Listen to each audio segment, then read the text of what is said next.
বিএনপির ভারপ্রাপ্ত চেয়ারম্যান তারেক রহমানের প্রস্তাবিত রাষ্ট্র সংস্কারের ৩১ দফার মধ্যে নারীর কর্মসংস্থান এবং ক্ষমতায়ন নিশ্চিতে ফ্যামিলি কার্ডের নমুনা কার্যক্রমের উদ্বোধন করা হয়েছে।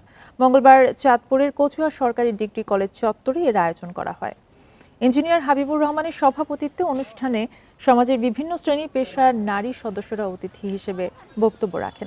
বান্ডেল থাকলে প্রতি সেনমানিতে টাকা বাঁচবে। বিকাশ সেনমানি বান্ডেল কিনে জিতুন প্রতি লেনদেনে। এ সময় অংশগ্রহণকারীরা জানান, এমন আয়োজনে তারা সম্মানিত হওয়ায় প্রাণ খুলে নিজেদের সমস্যা ও দাবির কথা জানাতে পেরেছেন। নারীর ক্ষমতায়ন নিয়ে ফ্যামিলি কার্ড কার্যক্রম প্রসঙ্গে অতিথিরা বলেন, রাষ্ট্র সংস্কার কাঠামোর ৩১ দফা শুধু রাজনৈতিক প্রতিশ্রুতি নয়, বরং জনগণের জীবনমান উন্নয়নের বাস্তব সমাধান। ফ্যামিলি কার্ড সেই ভাবনারই প্রতিফলন।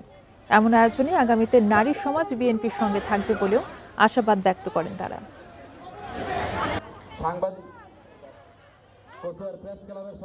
নিত্য প্রয়োজনীয় যে জিনিসপত্র, সে জিনিসপত্র সরকার থেকে প্রদান করা হবে নির্দিষ্ট পরিমাণ জিনিসপত্র। জনাব তারেক রহমান প্রান্তিক পর্যায়ে প্রথম পর্যায়ে ৫০ লক্ষ মা বোনকে সেই কার্ড দিলে সেই কার্ডের মাধ্যমে পাবে চাল, ডাল, তেল, লবণ, আলু থেকে শুরু করে নিত্য প্রয়োজনীয় জিনিসপত্র।